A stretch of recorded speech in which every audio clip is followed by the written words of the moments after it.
안녕하세요. 오늘 강서 50% 센터 건강장수 특강에 초대를 받은 이대목동병원 신봉석 교수입니다.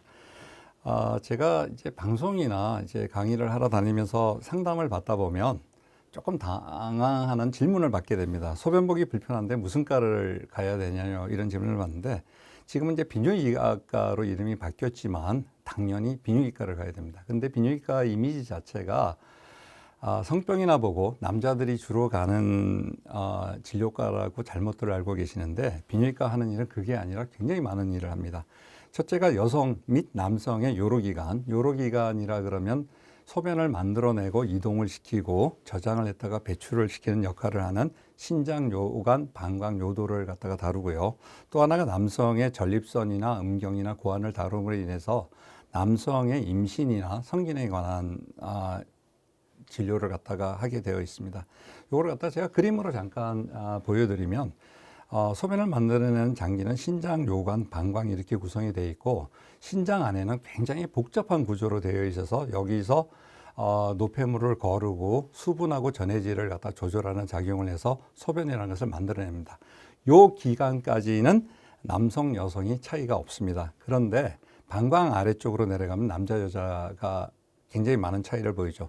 일단 남성은 여성에서 없는 이 전립선이라는 장기를 가지고 있고요. 요도가 여성에 비해서 굉장히 깁니다. 그리고 여성의 난소는 배 안에 이렇게 위치하고 있는데 남성의 그 정소인 고환은 이렇게 그 음낭으로 인해서 몸 밖으로 나와 있고 그 다음에 음경이라는 조직을 따로 가지고 있습니다. 그래서 여러 가지 많은 질환을 다루는 병입니다만은 비뇨기과의 대표적인 거는 크게 두 가지 소변하고 성에 관한 거를 다루고 있습니다. 그런데 이 소변하고 성 자체가 사실 우리 생활하고 굉장히 밀접한 관계를 가지고 있지만 이 은근히 민망하고 쑥스럽고 창피해서 누구한테 제대로 얘기도 못하고 어떠한 불편함이 생겨도 어디를 가야 될지를 잘 모르는 경우가 굉장히 많이 있습니다. 특히 이 나이가 들어서 중년 이후에는 이 소변하고 이 성에 대해서 굉장히 많은 불편함을 느낄 수가 있기 때문에 오늘 제가 여러분들과 같이 나눌 얘기는 중년의 오줌과 성에 관한 건강입니다. 다시 한번 저를 설명드리면 저는 이대목동병원 비뇨기과의 신봉석 교수입니다. 먼저 이 오줌하고 성에 대해서 얘기를 나누기 전에 중년, 갱년기 그리고 노화에 대해서 개념을 조금 잡는 게 중요합니다. 우리가 나이를 먹어가는 것은 가장 큰 변수는 시간입니다. 시간이 흐르면 어느 누구라도 한 사람도 빠짐이 없이 나이 들어가는 변화를 겪게 되는데 이것을 바라보는 시점은 굉장히 다양합니다. 사회학적인 시점, 성인지역인 시점, 유전학적인 시점 다양한 각도에서 우리가 볼 수가 있고 또 노화에 영향을 미치는 것은 단순한 신체적인 차이, 그 다음에 건강 문제, 환경적인 요인, 여러 가지 생활 습관 등에 따라서 이 노화에 영향을 미칠 수가 있습니다. 우리가 흔히 이제 중년, 갱년기, 노년, 노인 이런 얘기를 하는데 사실 개념의 차이가 뚜렷지는 않습니다.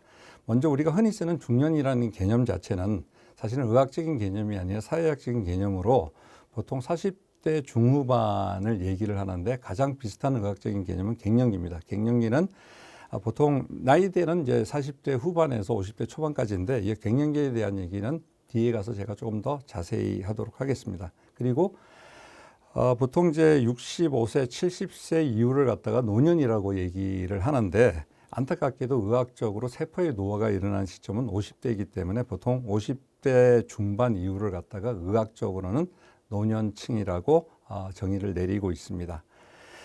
그러면 이 노인이라는 이 나이의 기준은 도대체 있는 거냐 없는 거냐 사람들이 굉장히 궁금해 많이 하시는데 실질적인 어떤 기준은 없습니다. 이 역사적으로 한번 살펴볼 것 같으면 이 중세 유럽 독일의 철의 재상으로 알려진 있는 비스마르크가 1889년에 최초로 연금 보험 제도를 시행을 했습니다. 그러면서 이 연금을 갖다가 지급하는 연령을 65세 이상으로 한 것이 65세가 기준으로 된 유래라고 우리가 알 수가 있습니다. 그리고 1950년 유엔에서 이러한 역사적인 기준을 참고로 해서 노인 기준을 65세로 정해서 발표를 했었고요. OECD에서는 생산 가능 연령을 15세에서 65세로 잡고 있기 때문에 사회적인 통상적으로는 65세를 노인의 기준으로 알고 있습니다. 그런데 2015년, 불과 5년 전에 유엔에서는 아주 파격적인 새로운 기준을 만들었습니다.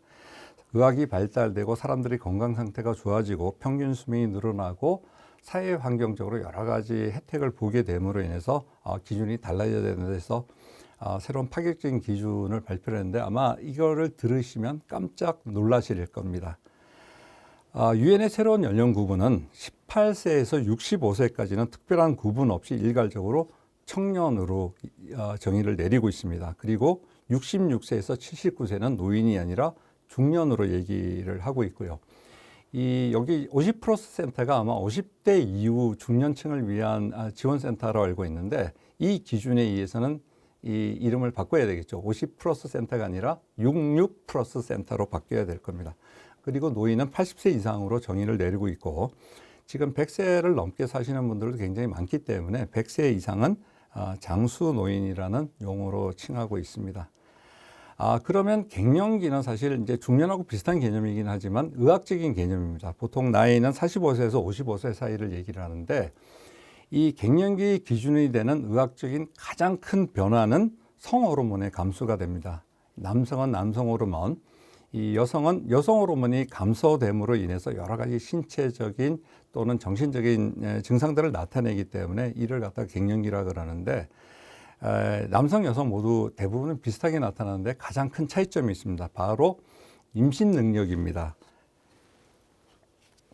이 여성은 이 갱년기에서 폐경기가 되게 되면 임신 능력을 완전히 상실하게 되는데 이 남성들은 정도의 차이는 있지만 평생 동안 임신을 시킬 수 있는 능력을 유지를 할 수 있다는 게 남녀의 가장 큰 차이점입니다. 그럼 이러한 갱년기에 나타나는 일반적인 증상은 이 만성 피로 같은 신체적인 증상, 그 다음에 의욕 상실이라든지 또는 건망증, 우울증 같은 정신적인 증상을 남녀 공이 나타낼 수가 있고요. 오늘 비뇨기과적으로도 이 갱년기에서는 뚜렷한 여러 가지 그 불편한 증상들이 나타나는데 가장 먼저 우리가 흔히 접할 수 있는 게 소변의 불편함입니다. 이건 남녀 모두에서 나타나는데 이 화장실을 자주 가는 빈뇨 현상, 그리고 밤에 자다가 깨어나서 화장실을 가서 소변을 봐야 되는 야간 빈뇨 현상, 그리고 소변이 마려우면 못 참습니다. 무조건 뛰어가야 되는 절박뇨 같은 증상들이 나타나고 우리가 소변을 볼 때 가장 끝나고 나서 좋은 점 자체가 시원한 느낌을 나야 되는데 시원한 감이 전혀 없는 잔뇨감 증상 같은 다양한 증상들이 나타납니다. 그리고 남성들은 전립선 비대증이라는 병으로 인해서 또 여성들은 이 질하고 요도 점막이 굉장히 위축되게 됩니다. 그러므로 인해 가지고 요실금이나 과민성 방광 그리고 재발성 방광염 같은 이 비뇨기과적인 질병들이 발생을 하게 되는 거죠. 이 갱년기에 가장 뚜렷하게 나타나는 게 성기능의 감소입니다. 이건 남녀 모두에서 똑같이 나타나는데 모두 성욕이 감퇴가 되고 그다음에 절정감하고 쾌감이 줄게 됩니다. 여성들은 이 질 분비물이 없어짐으로 인해서 질이 이제 건조해지고 또 이 위축성 질염 등으로 인해서 성생활을 하는 동안에 심한 통증을 갖다 느낄 수가 있고요. 남성들은 발기력이 감소될 뿐더러 사정을 제대로 못하고 쾌감을 제대로 느끼지 못하는 그러한 불편함이 나타납니다. 그런데 앞에 이제 소변 보는 증상도 마찬가지지만 특히 이런 성기능 감소가 생기게 되면 굉장히 놀랍니다. 이 성기능뿐만이 아니라 다른 건강에 이상이 있지 않을까 또는 나는 이제 다 됐구나 하는 자신감 결여를 가지고 있는데 사실은 이 갱년기의 자연스러운 현상이고 옛날에 비해서 조금 떨어져 있는 성기능에 대해서 맞춰서 적응을 할 수 있는 방법이 얼마든지 있습니다. 그렇지만 항상 비교를 하는 게 나도 왕년에는 그러고 20대와 비교를 하는데 그렇게 비교를 하게 되면 오히려 상대적인 박탈감이 더 심해지고 노화는 더 빨리 진행을 하니까 이 젊었을 때 특히 20대와 비교하는 것은 절대적인 금물입니다.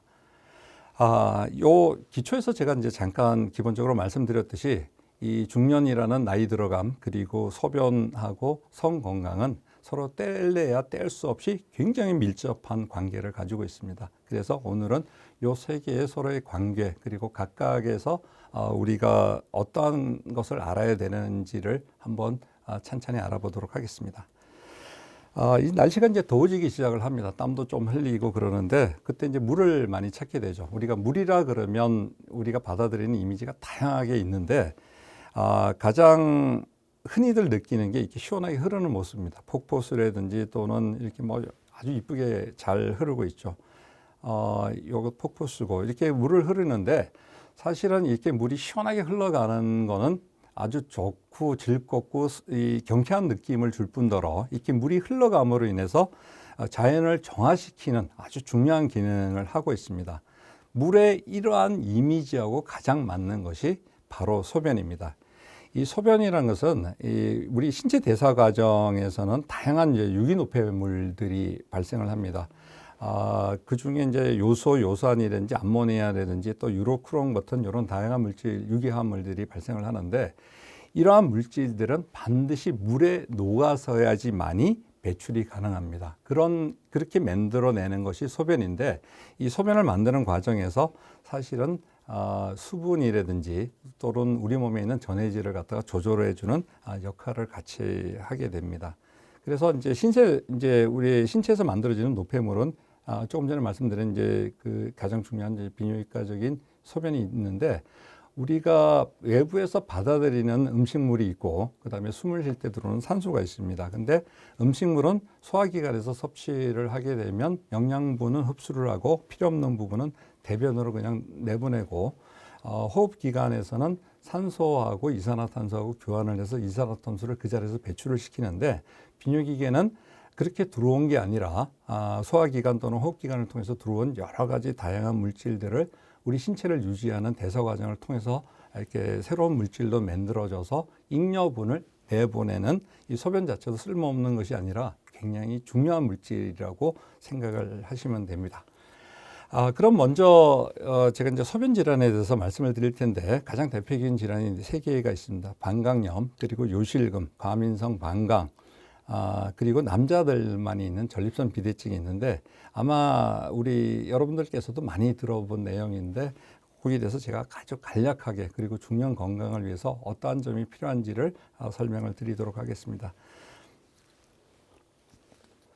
먼저 이제 제가 말씀드릴 것은 방광염입니다. 이 방광염은 흔히 우리 중년 이후 그 여성분들이 오줌 소태라고 얘기를 하는데 이 얘기는 오줌 소태라는 얘기는 소태나무 껍질이 굉장히 쓰다고 그럽니다. 그래서 이 방광염의 특징이 소변을 자주 보고 이 소변을 볼 때 아주 따갑고 쓰라린 느낌이 나기 때문에 아마 그게 이제 소태나무를 이제 씹은 것 같은 그런 이제 느낌하고 비슷하다 그래서 오줌 소태라고 얘기를 하는데 의학적인 저기는 외부에서 방광에 세균이 침입을 해서 생기는 방광의 감염 상태를 얘기를 합니다.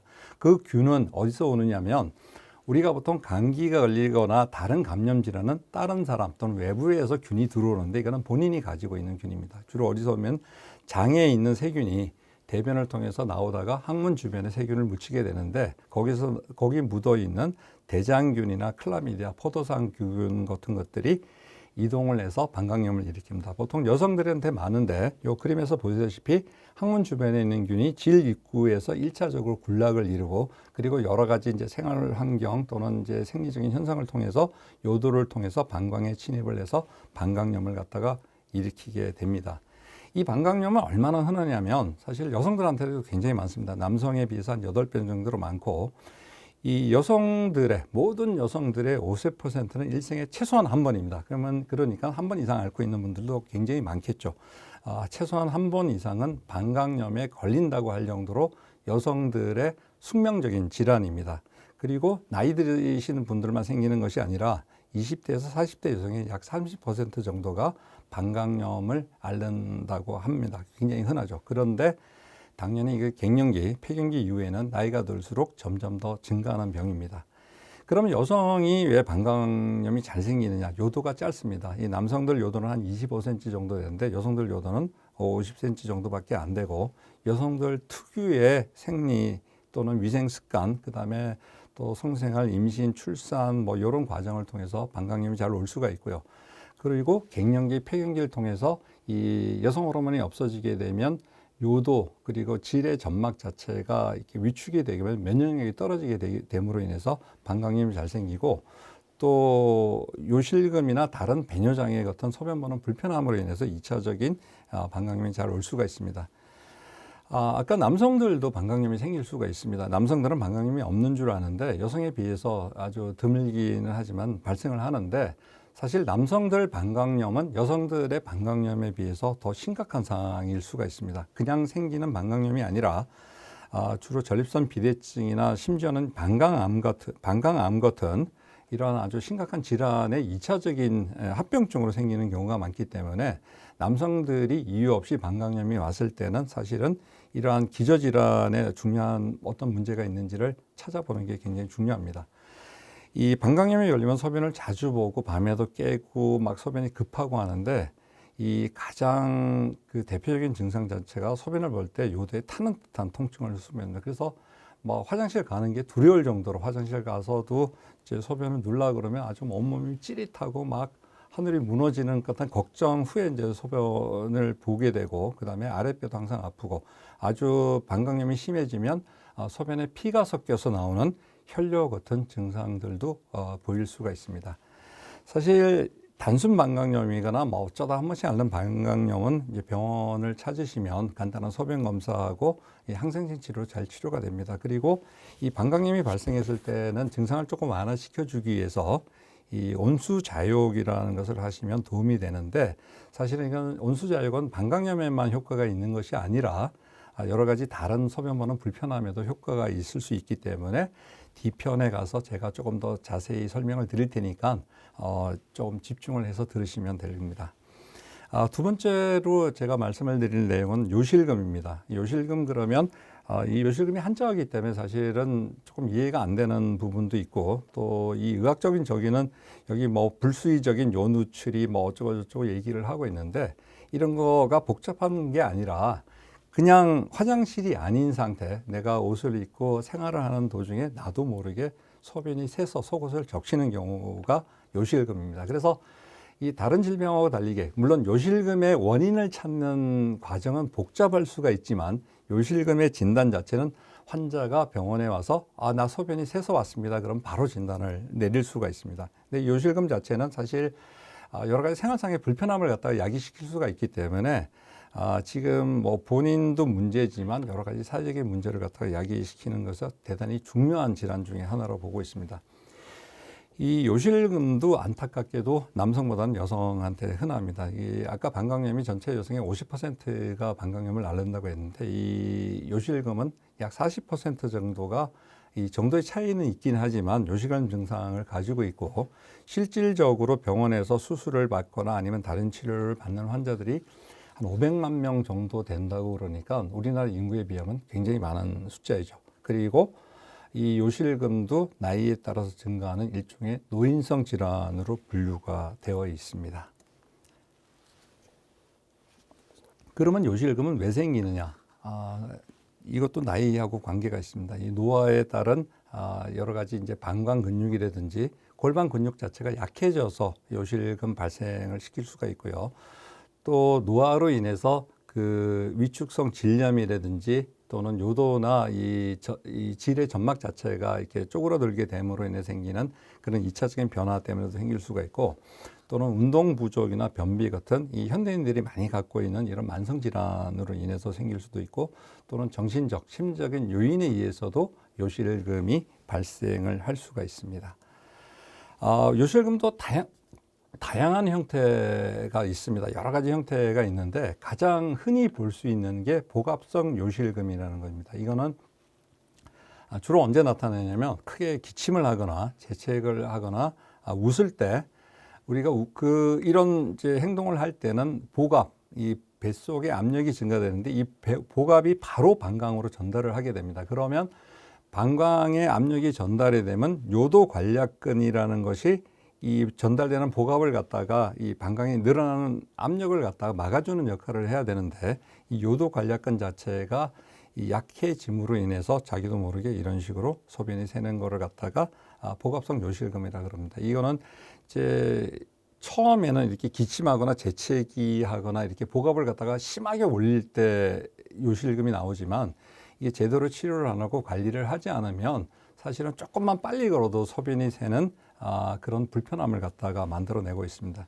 이 치료는 뭐 다양한 방법으로 치료가 되는데 최근에는 이 테이프 술식이라 그래서 간단하게 수술로서 치료할 수 있는 방법이 있고 또 이제 수술을 원치 않거나 수술을 할 정도로 심하지 않을 때는 이 물리치료를 합니다. 그거를 이제 우리가 이제 골반 근육 강화 운동이라고 하는데, 뭐 병원에서 와서 하는 이제 자기장 치료라든지 뭐 바이오 피드백법 여러 가지 다양한 방법이 사용되고 있는데, 이 혼자서 집에서 할 수 있는 방법이 있습니다. 이제 케겔 운동이라고 알려져 있는 골반 근육 강화 운동법인데, 이것도 뒤에 가서 여러분들이 혼자서 아주 쉽게 집에서 간단하게 할 수 있는 방법을 제가 소개를 시켜 드리도록 하겠습니다. 이 방광염이나 요실금은 많이들 들어보셨는데, 과민성 방광이라는 얘기는 들어보신 분도 있고 처음 들으시는 분들도 있고, 혹시 들어보신 분들도 이게 뭔지 조금 이렇게 잘 모르시는 분들이 많습니다. 그래서 이게 사실 의학적인 정의 자체도 조금 복잡하게 되어 있고, 여기에서 나오는 게 일련의 배뇨 장애에 관련된 증상 증후군 뭐 이렇게 돼 있고, 사실 이 병 자체가 병으로 인정받은 것은 20년 정도밖에 안 되는 병의 역사가 굉장히 짧은 병 중에 하나입니다. 그래서 과연 그러면 이러한 과민성 방광이 어떤 병이냐, 이거는 증상을 보면 금방 알 수가 있습니다. 이 증상은 소변을 자주 봅니다. 하루에 8번 이상 소변을 보게 되고, 밤에도 2차례 이상 깨서 화장실을 가셔야 되고, 가장 중요한 증상은 소변을 못 참습니다. 소변이 마려우면 내가 언제 어디서 무슨 일을 하든 상관이 없이 다 그만두고 화장실로 마구잡이로 뛰어가야 될 정도로 급한 현상이 나타나는 건데, 이를 갖다가 절박뇨라고 하거든요. 이런 절박뇨를 수시로 보이는 이 질병이 과민성 방광입니다. 또 이렇게 급하게 화장실을 가는 동안에 자기도 모르게 찔끔찔끔 소변이 새는 실수를 하거나, 또는 화장실에 가서 이렇게 옷을 내리고 준비를 하는 과정에서 소변이 왈칵 쏟아져서 곤욕을 치르는 그러한 요실금도 나타낼 수 있는데, 이러한 요실금을 갖다가 아까 우리가 흔히 볼 수 있는 복합성 요실금에 대비해서 절박성 요실금이란 용어로 부르고 있습니다. 이 과민성 방광의 원인은 다양하게 많습니다. 우리가 요즘 이제 파킨슨 병이라는 근육을 갖다가 약하게 만드는 병에서도 생길 수가 있고, 스트레스나 긴장감 또는 이제 재발성 방광염 같은 이 전신 질환에서 올 수가 있는데, 역시 원인 중에 하나가 나이에 따른 배뇨 장애로 인해서 2차적으로 오는 경우가 많습니다. 남성들은 전립선 비대증의 합병증으로, 여성들은 요실금이나 재발성 방광염의 합병증으로 이 과민성 방광이 잘 생길 수가 있습니다.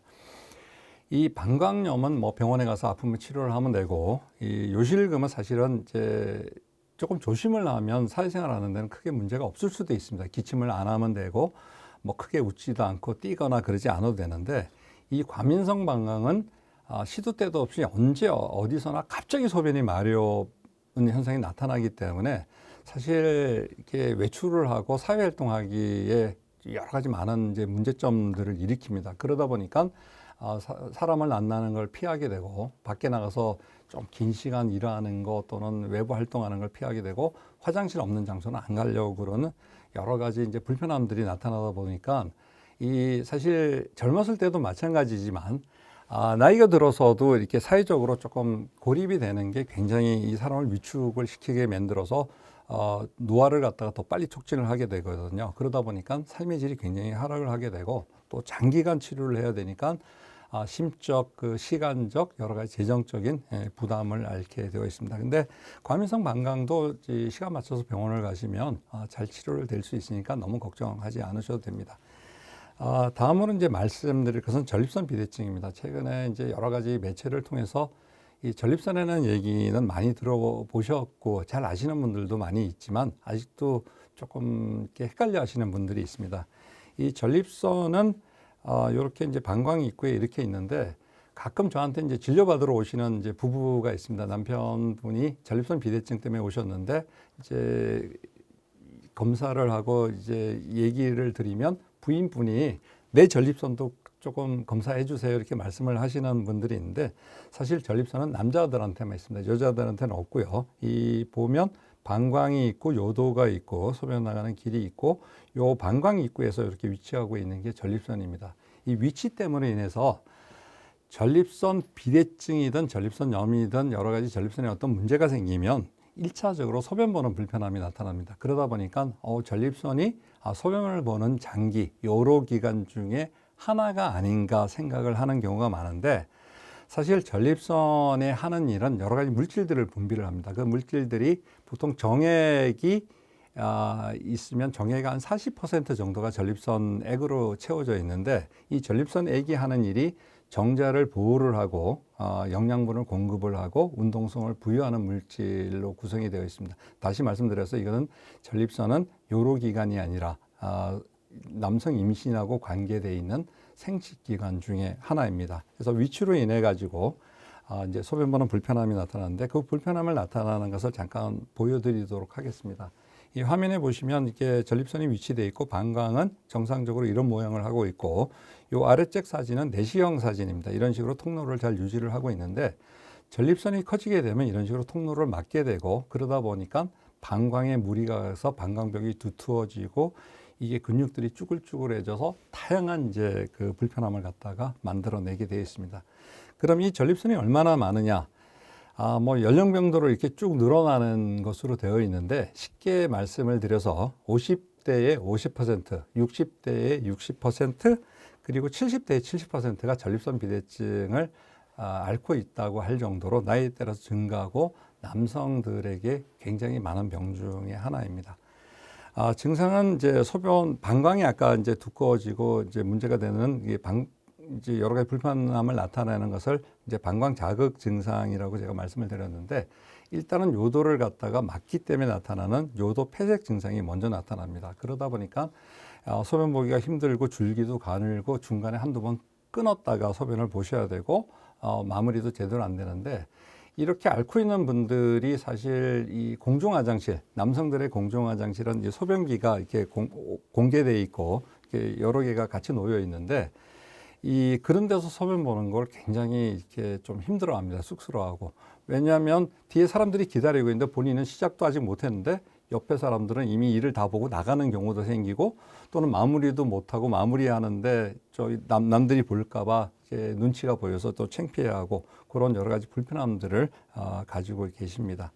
그래서 이제 조금 전에 말씀드린 대로 이렇게 소변 보는 불편함이 있다 보니까 물 마시는 걸 피하게 되고요. 밤에 특히 물 마시면 자다가 자꾸 깨야 되니까 피하고, 화장실이 없으면 그 근처 건물에 들어가지를 않습니다. 그리고 오랫동안 회의도 못하고 운동이나 운전도 못하기 때문에 여러 가지 이제 불편함이 있고, 아주 재미있는 것이 소변을 자주 보다 보면 겨울에 체온이 떨어지게 됩니다. 그러다 보니까 추위에도 약한 현상을 보이기도 합니다.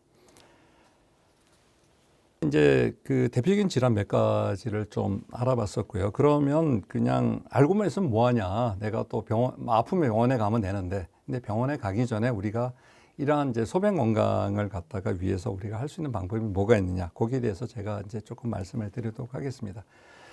뭐 많은 분들이 잘 알고 계시겠지만 물은 잘 드시는 게 좋고 또 굉장히 중요하고요. 그다음에 우리가 이제 소변을 보는 장기하고 골반이 사실은 속옷 깊숙이 몸 안쪽에 이제 숨겨져 있다 보니까 위생적으로 관리하기가 굉장히 힘듭니다. 그래서 항상 청결을 좀 유지를 하고 개인 위생에 신경을 좀 쓰시고요.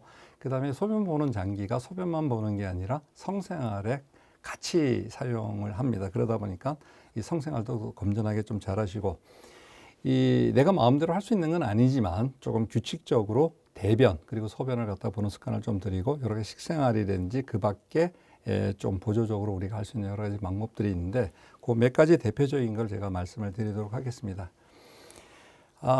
일반적으로 물은 무조건 많이 마시는 게 좋다. 그게 물론 이제 물이라는 것이 우리 신체 대사에 반드시 필요한 요소이기도 하지만 비뇨기과 건강을 위해서도 필수적인 요소입니다. 사실 비뇨기과 입장에서는 물이 필요한 게 아니라 물을 갖다가 꾸준하게 섭취를 함으로써 소변이 꾸준하게 일정량을 만들어주기 위해서 우리가 쓸 수 있는 겁니다. 그렇기 때문에 물을 갖다가 한꺼번에 많이 마시고 무조건 많이 마시기보다는, 오히려 또 물을 너무 많이 마시면 이 신장이랑 요도랑 방광은 그 많은 물을 처리를 하기 위해서 일을 많이 해야 되기 때문에 부담이 될 수가 있습니다. 그래서 물은 조금씩 자주 마시는 게 가장 좋습니다. 그러면 물을 내가 어느 정도 마셔야 돼? 누구는 이런 큰 한 사발로 한 사발씩 마셔야 된다. 뭐 한 시간에 한 컵씩 마셔야 된다. 자기 전에도 한 컵을 마셔라 이렇게 하는데, 사실은 뭐 그렇게 신경을 쓰다 보면 물을 마시는 게 오히려 싫어질 수가 있기 때문에 그냥 소변 색깔로 확인을 하시면 됩니다. 화장실 가서 소변을 보실 때 그냥 쓱 나오시는 게 아니라 소변을 보시고 이 소변 색깔이 맑고 투명하거나 옅은 갈색을 띠면 아, 내가 물을 갖다가 적당히 잘 마시고 있겠구나 해서 그대로 생활하시면 되고요. 소변을 봤는데 이게 짙은 색깔을 보인다.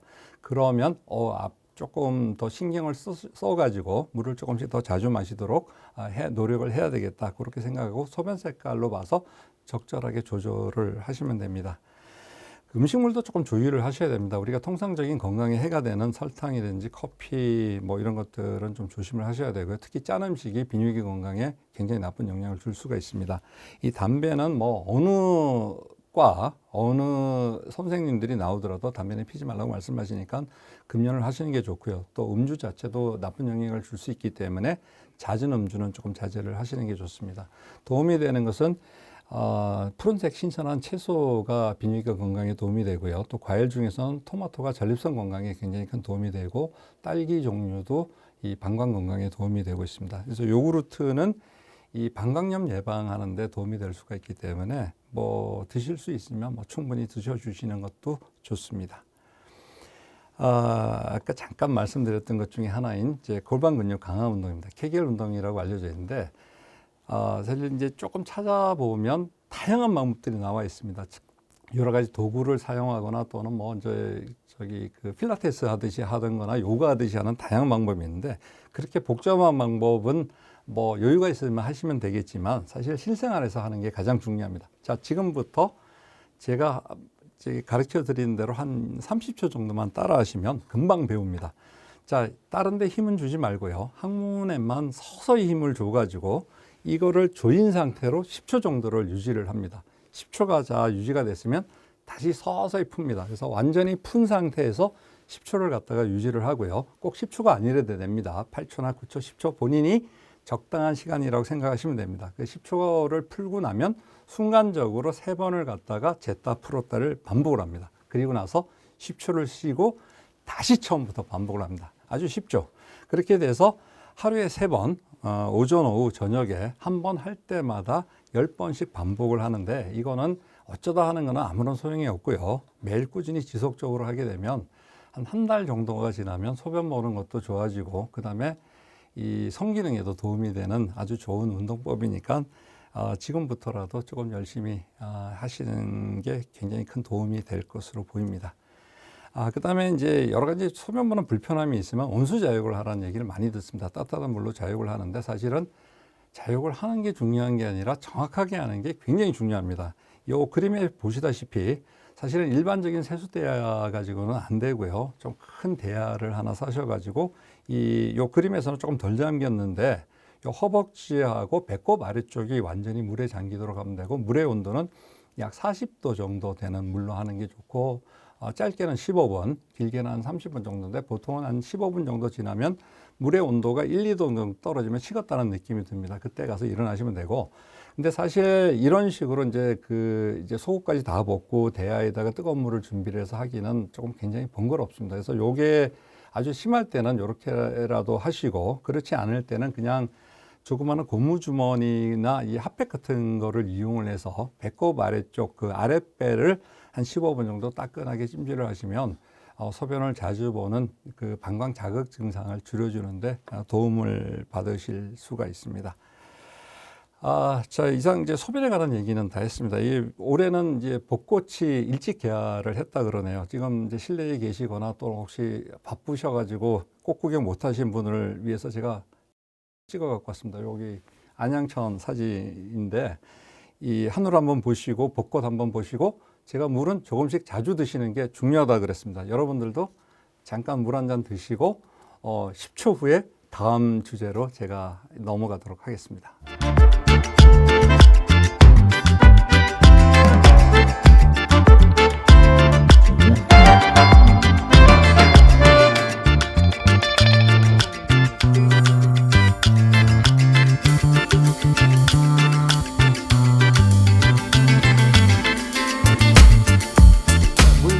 드시고 오셨죠? 자, 이제 두 번째 주제는 아마 소변보다는 조금 더 재미있는 얘기를 하도록 하겠습니다. 이 성에 관한 얘기라 그러면 사실은 이제 큰 소리 치시는 분들도 굉장히 많이 있습니다. 특히 남성분들 중에 뭐 저기 비뇨기과 의사보다 내가 더 많이 안다 그러시는 분들도 굉장히 있고 그렇지만 또 그런 얘기를 갖다 부러워하시는 분들도 있고, 또 여성분들 중에서는 사실은 이 성에 관한 얘기를 한다 그러면 굉장히 민망해하고 쑥스럽고 그래서 얘기 듣는 것조차 조금 이제 꺼려 하시는 분들도 있는데, 사실 성에 관한 얘기 자체가 그렇게 부끄러워하거나 이렇게 숨겨야 될 얘기는 아니고, 그리고 비뇨기과 전문의 입장에서는 이 큰 소리 치는 사람들의 99% 거의 100%가 허풍인 가능성이 많고요. 또 잘못 알고 계신 얘기들이 굉장히 많습니다. 그래서 거기에 대해서 우리가 조금 알고 있는 얘기들, 잘못 알고 있는 얘기들을 조금 같이 나눠보도록 하겠습니다. 자, 배가 고프면 밥을 해서 밥을 먹습니다. 목이 마르면 물을 따라서 물을 마십니다. 그러면 우리가 성이라고 얘기를 하는 거는 언제 어떻게 해야 되나요? 제가 이제 뭐 조금 점잖게 용어를 써야 되겠다 그래서 성이라고 얘기를 했지만, 사실 이제 진료실에서는 저희들은 이제 섹스라는 얘기를 바로 씁니다. 근데 이런 이제 용어 자체 꺼내기도 힘들기 때문에 이 성이라는 같은 의미를 가지는 용어가 굉장히 많습니다. 부부생활, 부부관계, 뭐 심지어는 거시기 어쩌고저쩌고해서 다들 대충은 알아듣습니다만은 우리 다 성인이고 잘들 알고 계시는 처지니까 저는 그냥 성이라고 얘기도 하고 섹스라고도 얘기를 하겠습니다. 자, 그럼 섹스는 뭐냐? 우리가 가지고 있는 가장 큰 이 섹스에 관한 오류 중에 하나가 육체적인 결합의 횟수, 그것만을 섹스로 생각하는 경우가 있습니다. 그렇지만 섹스는 사실은 애정의 표현이고, 상대방에 대한 이제 친밀감, 그리고 상호교감, 가장 넓게 얘기를 해서는 다양한 형태의 소통입니다. 다시 말씀드려서 섹스는 물론 육체적인 결합은 맞지만 단지 그것만이 아니라는 얘기예요. 가벼운 터치, 이 스킨십이라는 얘기, 손잡는 거, 그 다음에 입맞춤, 가벼운 안아줌, 그 다음에 정신적으로 관심이나 친밀감을 가지는 게 남녀 간의 결국은 섹스의 한 과정 중에 하나고, 크게는 서로 사랑하는 사람끼리의 소통이 섹스입니다. 그러면 성이라는 것은 과연 그런 소통뿐만이 아니냐? 사실은 삶과 인생의 필수적인 요소가 섹스고, 나이가 들어서 이렇게 우리가 모른 척하고 또는 정말로 모르고 지내고 있지만 성에 대한 관심은 사실은 평생적으로 지속이 되고, 그 다음에 즐거움과 행복을 주는 수단 중에 하나입니다. 다시 말씀드려서 성이라는 것은 특별한 날에, 특별한 시간에, 특별한 사람하고 하는 것이 아니라 우리의 자연스러운 일상생활의 한 부분입니다. 제가 아까 소변도 그렇다고 그랬었잖아요. 그거랑 마찬가지입니다. 그러다 보니까 성생활을 제대로 못하게 되면 부부 사이나 남녀 간에 갈등이 생기고 스트레스도 받고, 또 스트레스나 갈등이 많은 경우에는 성생활 자체도 제대로 못하는 서로 상호 유기적인 관계를 가지고 있습니다. 과연 정말 제가 말하는 게 맞느냐? 세계보건기구에서 똑같은 얘기를 했었어요. WHO에서도 이 성적 건강이란 육체적인 만족도 외에, 여기 화면에 보시다시피 정신적인 것, 감성적인 것, 그리고 사회적인 측면 모두의 행복이 성적 건강이다 얘기를 하고 있고, 이러한 성적 건강을 추구하기 위한 기본권이 어느 누구 모든 인간들에게 다 있다고 얘기를 했습니다. 그리고 성적 만족은 이 삶의 질하고도 굉장히 밀접한 관계를 표현하는 중요한 척도 중에 하나라고 얘기를 하고 있습니다. 이 세계보건기구가 실질적으로 공식적으로 한 얘기니까 맞는 얘기입니다. 그러면 성의 기능은 뭐냐? 살아있는 모든 생명체의 기본적인 의무이자 기능 중에 하나가 사실은 후손을 남기는 겁니다. 나보다 더 강하고 더 많은 후손을 남겨줘야 되는 게 존재 이유고, 사실은 성은 이러한 종족 번식의 가장 중요한 수단 중에 하나이죠. 그리고 애정 표현, 그 다음에 두 사람 간의 관계 유지, 또 조그마한 갈등이 있을 때는 성생활을 통해서 갈등을 풀 수도 있고, 그 다음에 또 즐거움을 주는 하나의 그 수단이 될 수도 있지만, 최근에 의학적으로 이런 성생활을 통해서 육체적으로 또는 정신적으로 건강에 굉장히 큰 도움을 준다는 치유 효과를 증빙하는 여러 가지 연구 결과들이 나오고 있습니다. 그런데 이제 이런 성생활이 특히 다른 모든 부분도 그렇지만, 특히 이 성기능은 나이가 들어감에 따라서 흥미도 잃게 되고, 또는 실질적인 육체적인 기능 자체도 많이 떨어지기 때문에 중년의 성생활은 어떻게 해야 되는지, 또는 어떠한 상태인지가 우리가 사실은 조금 더 관심을 가지고 쳐다봐야 될 부분이 아닌가 생각해서 거기에 대해서 조금 얘기를 하겠습니다. 일단 중년 성생활에 대한 편견이 굉장히 심합니다. 사실 요즘 나오는 드라마나 영화를 보더라도 주인공들은 전부 그 젊은 남녀입니다. 사랑을 나눈 사람은 남녀들, 젊은이들만 표현이 되어 있고요. 또 일반적인 사회적인 개념 자체는 노인네가 성생활을 한다는 것 자체는 주책이라고 얘기를 합니다. 심지어는 나이 든 분들끼리도 이 성에 대한 얘기를 하게 되면 나이가 몇인데 아직도 섹스를 하느냐, 이제 그것도 정년이야, 그만둬. 한마디로 말씀을 드려서 성생활에 대해서는 정년이라는 것은 없습니다. 지금 이제 보편화돼 있긴 하지만 이 성의학에 의해서 획기적인 발명품으로 알려져 있는 비아그라 발기유발제가 20년 전에 판매가 되기 시작을 했습니다. 그럴 때 이제 굉장한 찬사도 받았지만 사실 나이 들어서 무슨 약 먹으면서 가서 그 짓을 꼭 해야 되느냐는 비난도 동시에 받았었거든요. 그런데 이제는 성생활은 나이에 상관이 없고 약 같은 의학적인 도움을 받아서라도 우리 생활의 한 부분을 영위를 해야 된다는 그런 이제 자리를 잡고 있습니다. 그렇다 그러면 성생활을 잘 못하는 사람을 성소외자라는 얘기를 합니다. 말 그대로 성을 잘 못하는 분들인데, 우리가 최근에 이제 매스컴에서 많이 다루고 있는 성소외자, 소수자와는 다른 개념입니다. 그래서 제가 이제 학생들한테 이제 성소외자가 과연 어떤 사람일까라는 질문을 던지면 뭐 여러 가지 대답이 나오는데, 그 중에 이제 항상 빠지지 않고 나오는 게 못생긴 사람이라는 용어가 나옵니다. 물론 이제 못생긴 사람들이 파트너 구하기도 힘들고 뭐 상대도 잘 안 해주니까 이제 성을 갖다가 성생활을 잘 못하니까 그런데 이게 과연 맞는 답일까요?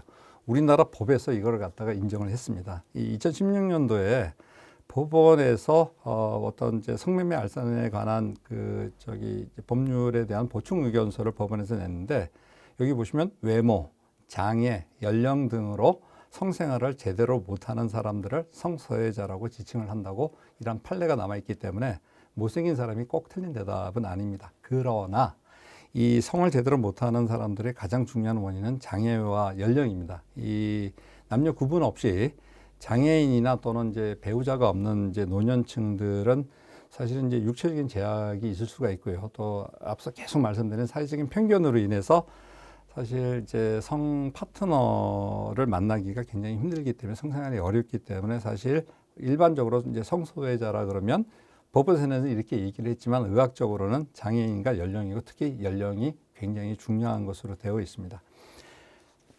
그러면 과연 이런 이제 중년 성생활의 그 실체는 어떻게 되죠? 정말로 이게 나이 들어서 기능도 떨어지고 이런 사회적인 편견 때문에 딴 사람들도 안 하고 있을까? 나는 안 하는데, 뭐 그렇게 생각하시는 분들이 있는데, 실제로 많은 사람들이 성생활 영위를 하고 있고, 또 성생활에 대한 욕구를 가지고 있는 거로 많은 연구 결과에서 나오고 있습니다. 그리고 이제 그분들을 대상으로 조사를 해보면, 이 나이가 들어서도 성생활을 유지를 하고 있는 분들은 삶의 만족도가 굉장히 높습니다. 거기다가 성생활이 활발한 사람들은 신체도 건강하고 다른 병들도 없고 삶의 활력도 잘 유지를 하고 있다는 조사 결과가 나오고 있습니다.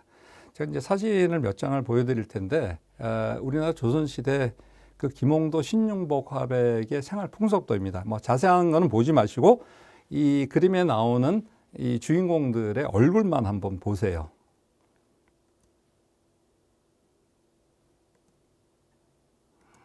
자, 보시면 아시겠지만 자세히 보지는 마세요. 조금 그리고 이게 뭐 생활 풍속도고 이미 공개된 사진들이니까 보시면 이 나이 들어서 제가 이제 중년도 성생활을 해야 된다는 얘기를 이제 앞으로 이제 전개를 해 나가려고 그러는데, 그게 지금 와서 이제 새로운 현대적인 개념이 아닙니다.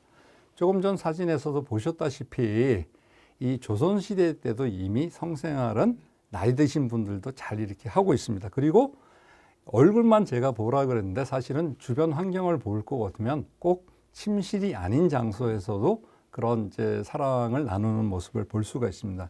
과연 그때부터 이렇게 돼 있었는데 오히려 지금에 와서는 그런 편견들이 더 심해진 것으로 보이고 있고요. 그러면 여러 가지 조사에 의하면 정말로 이 중년 이후 성생활을 제대로 하느냐, 이 65세 이상 성생활 조사를 해봤더니 5명 중에 1명씩, 우리나라 통계이긴 하기 때문에 조금 적습니다. 그래서 하고 있고, 이분들은 월 평균 한 1.3회 정도니까 석 달에 한 2번 정도 지금 한다고 되어 있고, 실제로 이 성생활에 대한 욕구를 가지고 있고 또 성생활이 굉장히 중요하다고 생각되는 사람이 어느 정도냐 봤더니 남성이 80%, 여성들이 60%고, 여기 이제 이거는 우리나라 통계가 아니라 이제 전 세계적인 이 조사고요. 우리나라에서는 뭐 거의 남녀가 다 90% 가까이가 성생활에 굉장히 인생에 있어서 굉장히 중요하다고 그런 답변을 했다고 합니다. 그러면 이제 이 성도 그 중년, 나이하고 굉장한 밀접한 관계가 있는데, 이 성생리 해부학적 구조의 특성상 남자, 여자가 조금 차이가 있을 수가 있습니다. 그래서 이 남성, 여성으로 나눠서 일단 조금 몇 가지를 알아보도록 하겠습니다.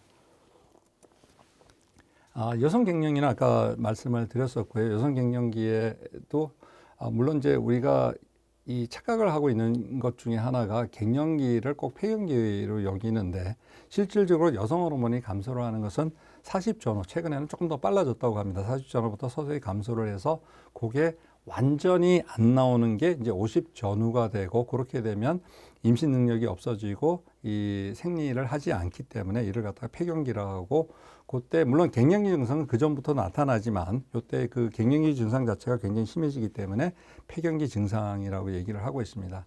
그리고 이제 이런 이제 폐경기 증상이 갱년기 때 나타나는 여러 가지 여성들의 성기능 장애가 있는데, 그동안은 여성들의 성기능 장애를 불감증 하나로만 그냥 취급을 했습니다. 그렇기 때문에 여성들도 사실은 성기능 장애가 다양하게 나타납니다. 이 성욕이 생기지 않는 이 성욕 장애를 비롯해서 흥분이 되지 않는 흥분 장애, 그 다음에 절정감을 느끼지 못하는 극치감 장애, 그 다음에 또 하나가 이거는 꼭 폐경기가 아니더라도 그 생길 수가 있는데, 이 성생활을 하는 동안에 이 질의 이제 통증을 느끼는 이제 통증 장애 같은 경우이 나타날 수가 있습니다. 그러면 여성들은 갱년기 때 성생활을 어떻게 하느냐? 물론 이제 안 하시는 분들도 있지만 하시는 분들도 있는데, 이 불편감을 안고 있습니다. 사실 이제 갱년기가 되면 에스트로겐이 감소를 하게 되고 질 조직이 위축이 되고 분비물이 감소가 돼서 질이 굉장히 건조해집니다. 그러다 보니까 또 자궁이 이제 위축이 되고 작아지게 돼서 좀 심하게 이제 흔들리게 되거든요. 그럼으로 인해서 이제 1차적으로 뭐 좋은 거는 둘째치고 아픕니다. 이제 통증을 느끼기 때문에 성생활을 기피하게 되는데,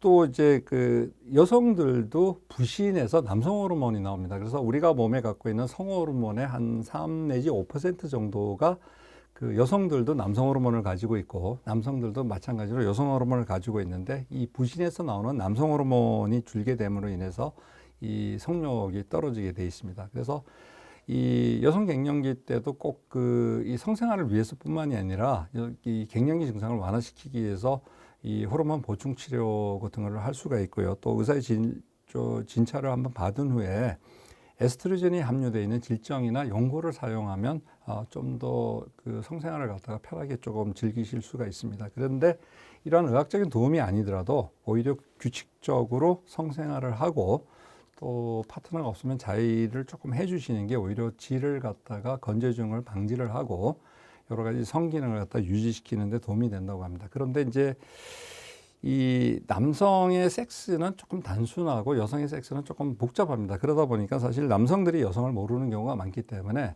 여성들의 이러한 불편함을 남자들이 조금 이해를 하고 거기를 어떻게 도와줄 수 있는 협조해 주시는 게 사실은 중년 여성들의 성생활을 위해서 대단히 중요한 요소 중에 하나입니다.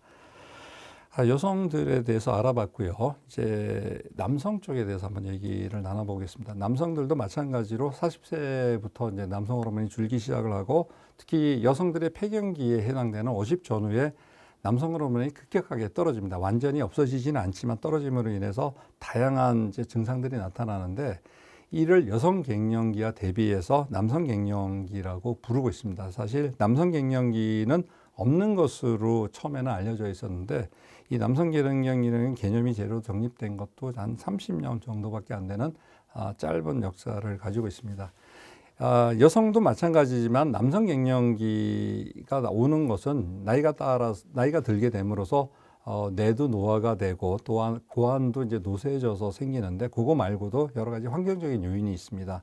환경 호르몬이나 공해 같은 것들이 작용할 수가 있고요. 생활 습관 중에서는 과도한 음주나 흡연, 스트레스 같은 것들도 관계를 하는 것으로 되어 있습니다. 이 중량기도 계절적인 요인 중에 하나인데 사실 너무 덥거나 너무 추워도 사실 남성 호르몬이 줄어드는 것으로 되어 있습니다. 그리고 다양한 성인 질환에서도 남성 호르몬 저하에 영향을 미치기 때문에 이 오히려 여성들보다 이 남성들이 다양한 이 잘못된 그 위험 요인들을 가지고 있는 것을 보면 됩니다. 이 여성들도 조금 이렇게 성기능 자체가 조금 복잡하다고 말씀을 드렸지만 남성 갱년기에서 나타나는 성생리 변화는 의외로 단순한 발기에 대한 문제가 먼저 생기고 사정에 대한 문제가 뒤따르게 나오는 여러 가지 다양한 그 증상들을 나타냅니다. 그래서 남성 성기능 장애도 크게 네 가지로 나누고 있습니다. 성욕이 전혀 없는 성욕 장애, 그리고 많이 알려져 있는 발기부전, 그리고 사정 장애가 있습니다. 보통 이제 흔히 남성들이 이 사정 장애 중에서 가장 걱정을 하는 게 사정을 갖다가 너무 빨리 하는 이 조루증에 대해서 이렇게 걱정들을 많이 하시는데 사실은 나이가 들게 되면 사정까지 이르지 못하는 지루증이 굉장히 심합니다. 이제 조루증은 너무 빨리 해서 안타깝고 아쉬운 이제 불편함이 있지만 지루증은 조루증에 비해서 훨씬 더 불편합니다. 정말로 이게 끝도 없이 갇혀 있는 그런 느낌을 받는 경우가 굉장히 많습니다. 그래서 한번 시원하게 사정을 해봤으면 좋겠다고 호소를 하시는 분들이 있는데 이런 경우에는 전체적인 위험 요인을 찾고 남성 갱년기를 조금 교정해 주는 쪽으로 치료를 하고 있습니다. 그다음에 또 남성들은 사정을 하면 무조건 다 절정감을 느끼는 것으로 알고 있는데 사실 옛날로 치면 여성들의 불감증에 해당되는 이 절정감 장애를 가지고 있는 남성들도 이 중년 남성들에서 꽤 많이 볼 수가 있습니다.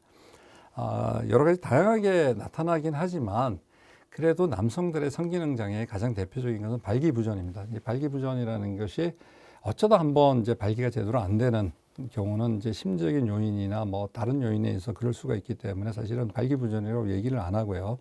이 의학적으로는 특히 성이라는 것은 남자 혼자서만 느끼는 것도 아니고 여자 혼자서만 즐기는 것도 아니기 때문에 사실은 남녀가 서로 이렇게 같이 즐기고 느껴야 됩니다. 그래서 남녀 모두가 만족스러운 성행위를 할 수 없도록 발기가 충분하지 않거나 또는 발기가 되더라도 끝까지 유지가 되지 못하는 경우를 의학적인 정의로 하는데 어쩌다 한 번은 아니고 최소한 전체 성생활 중에 50% 이상에서 이러한 문제가 발생될 때 발기부전이라고 정의를 내리고 있습니다.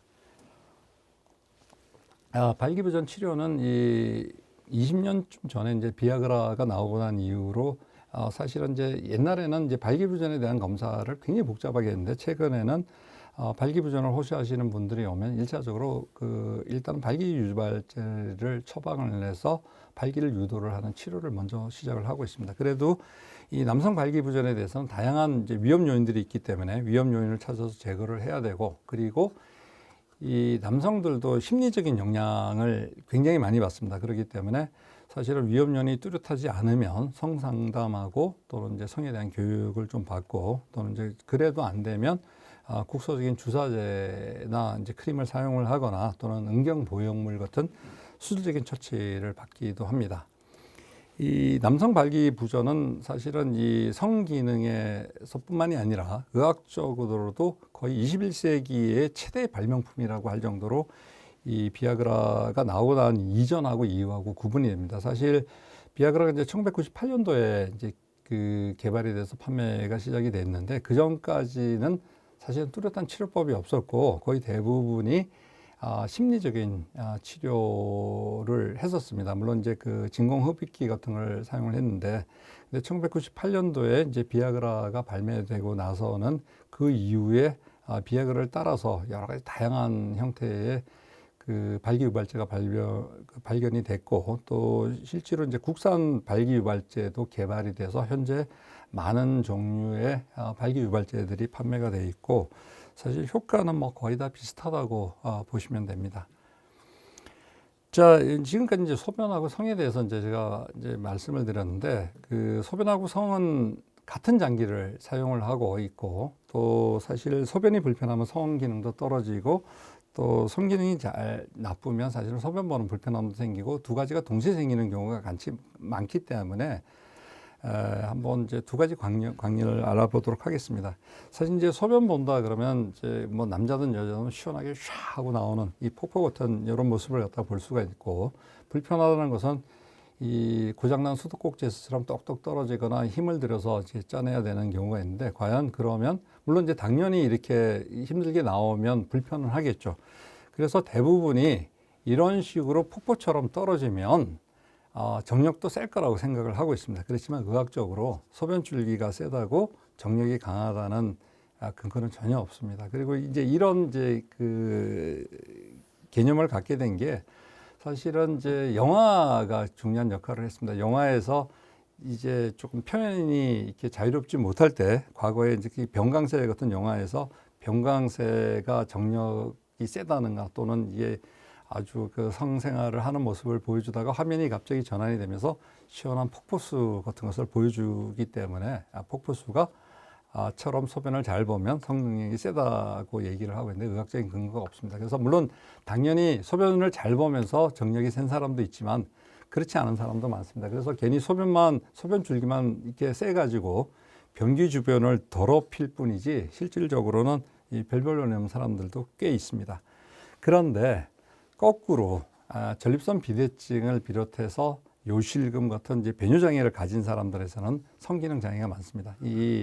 특히 이제 전립선 비대증에서는 이 소변 보는 불편함의 정도가 심하면 심할수록 성기능 장애가 나타날 빈도가 더 높고, 또 성기능 장애의 종류도 종류하고 정도도 더 심하다고 되어 있습니다. 그래서 사실 물론 이제 성기능에 문제가 있으면 소변 보는 불편함도 생길 수가 있지만, 이 전립선 비대증을 비롯한 소변 보는 불편함을 가지신 분들은 이 불편함부터 잘 관리를 하고 해결을 하셔야지 성기능도 잘 유지를 하실 수가 있습니다.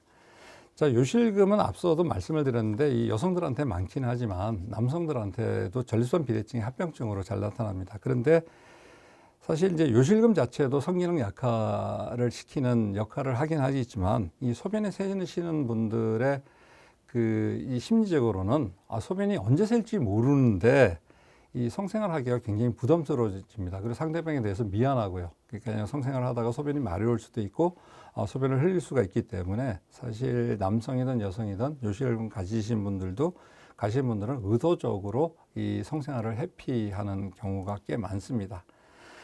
자, 그러면 이러한 요인 말고 이 성기능을 감퇴시킬 수 있는 위험 요인 몇 가지를 제가 말씀을 드리도록 하겠습니다. 첫 번째는 이게 모든 병의 근원인 흡연입니다. 흡연을 하게 되면 여러 가지 나쁜 이제 위해를 끼치는 게 있지만 그 중에 이제 한 가지가 혈관에 영향을 미쳐서 혈관을 망가뜨립니다. 이 혈관을 망가뜨리는데 음경에서 발기가 되는 것도 결국은 혈관에 의한 혈류에 의해서거든요. 근데 음경혈관이 이 흡연으로 인해서 가장 손상을 받기가 쉽습니다. 그래서 담배를 많이 피시는 분들은 음경혈관 자체도 망가져 있는 경우가 많기 때문에 발기부전이 되고요. 또 하나가 음경뿐만이 아니라 고안으로 가는 혈관도 음경으로 가는 혈관에서 분리돼서 나오기 때문에 고안으로 가는 혈관도 망가지기 때문에 고안의 기능 자체가 떨어집니다. 정자도 덜 생성이 돼서 불임이 될 수도 있고요. 남성 호르몬도 줄어들기 때문에 남성 갱년기가 일찍 더 심하게 올 수도 있습니다.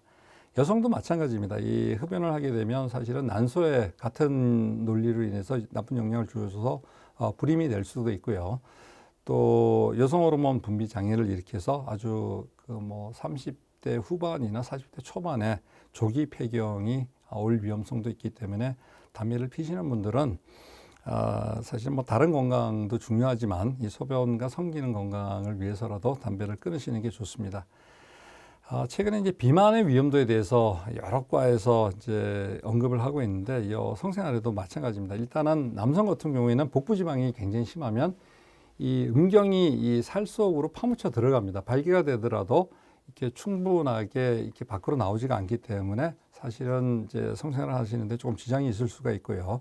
이 비만으로 인한 2차 질환으로 인해서 혈관 질환 또는 이제 근육의 장애로 인해서 발기부전에 올 수도 있고, 그러한 문제점을 안 일으킨다 하더라도 비만 자체가 이 성호르몬 감소에 나쁜 영향을 줍니다. 그래서 남성이든 여성이든 성호르몬이 떨어지게 되면 앞서 말씀드린 대로 갱년기를 더 심화시키고 더 빨리 올 수가 있기 때문에 사실은 이제 체중 조절하는 게 굉장히 중요합니다.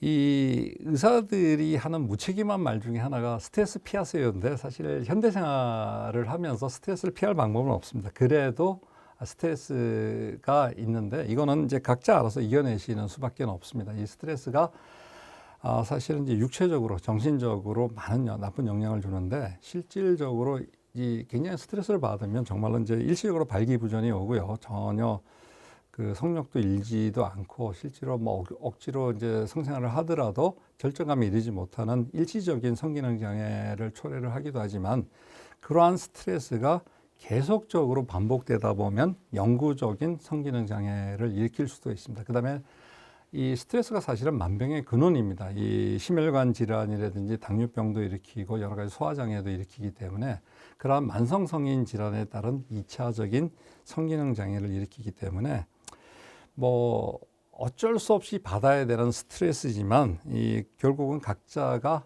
잘 해소를 할 수 있는 어떤 본인만의 이 비법을 갖다가 강구를 좀 하셔야지 될 겁니다. 자, 이 성이라는 것은 혼자서 하는 건 아닙니다. 남자가 있으면 여자가 있고 여자가 있으면 남자가 있어야 되는데 사실은 남자는 여자를 모르고 여자는 남자를 잘 모르는 경우가 있기 때문에 특히 남성들이 여성을 잘 모르는 경우가 있습니다. 그래서 거기에 따른 거를 잠깐 제가 좀 말씀을 드리도록 하겠습니다. 이 남성 여성의 성능력이 조금씩 차이가 나는데 사실 나이에 대한 차이가 좀 큽니다. 남성은 20대 이제 최고조에 이르렀다가 한 10년 정도를 그 정도를 유지를 했다가 서서히 감퇴를 하는데 여성들은 30대 이제 최고조를 이루고 40대부터 유지를 하고 실제로 남성들이 감퇴를 할 때 여성들은 최고조를 가지고 있는 경우가 많기 때문에 서로 차이가 있기 때문에 사실은 이제 여성들도 남성의 이러한 성능력을 조금 이해를 해야 되고 남성들도 여성들을 조금 이해를 해야 됩니다.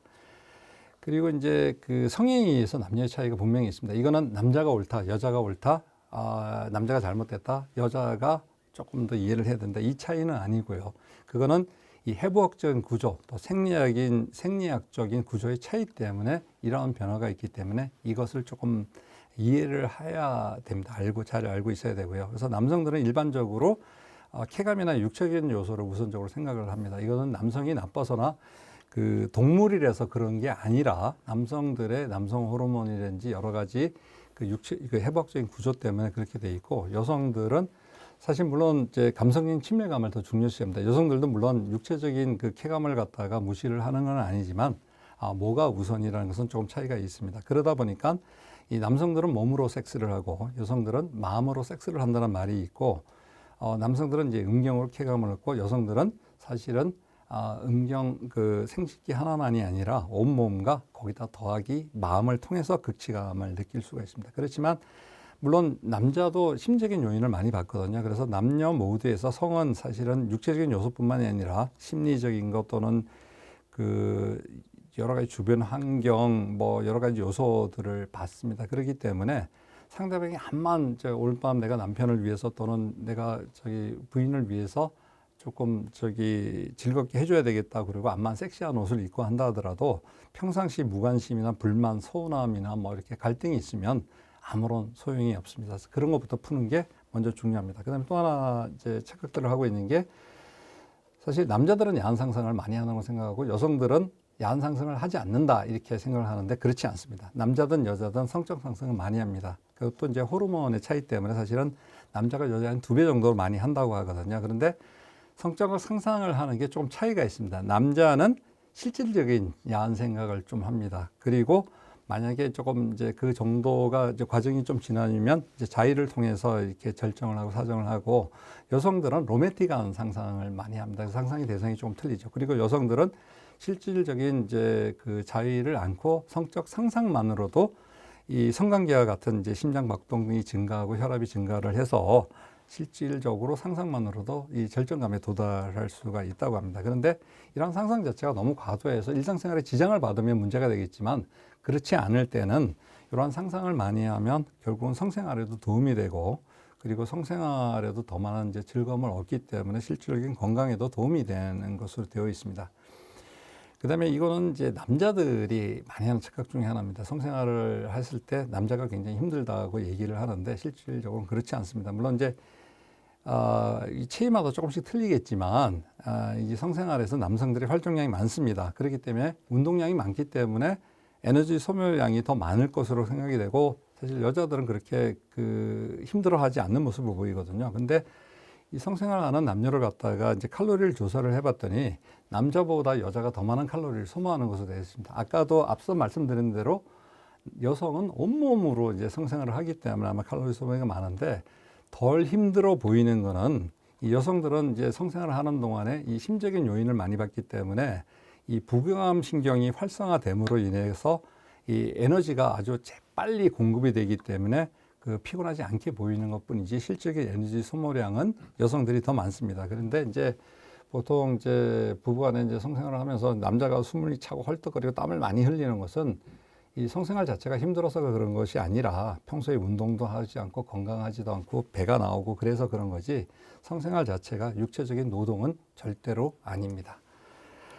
자, 그러면 이제 조금 이제 중년의 성생활에 대해서 우리가 조금 더 이해를 할 수 있는 부분을 정리를 하고 어떻게 하면 좋을지를 제가 말씀을 드리도록 하겠습니다. 이 중년의 성생활에는 물론 젊었을 때도 마찬가지겠지만 특히 중년에서는 성생활을 할 때 에티켓이 있습니다. 실질적으로 남자든 여자든 성호르몬이 감소되면 성기능 이외에도 여러 가지 불편한 증상들이 나타납니다. 그렇지 않아도 피곤합니다. 육체적으로 정신적으로 불편함이 나타나고 이 나이 때쯤 되면 만성 성인 질환 한두 개를 갖고 있기 때문에 사실은 말 한마디 한마디에도 에티켓이 필요합니다. 그래서 남편이 이제 폐경이 된 아내를 보고 야, 이제 너는 여자도 아니네 이런 얘기를 하거나 또는 남편이 이제 발기력이 감소돼서 제대로 못하는데 아내가 이게 뭐야 당신 이제 남자도 아니야 이렇게 놀리면 사실은 심리적으로 더 위축이 되고 증상이 더 악화됩니다. 해결책이 없어져요. 그렇게 되면 성생활에 대한 부담이 증가되고 성생활을 제대로 못하게 되면 갈등과 스트레스 내서 더 빨리 늙습니다. 사실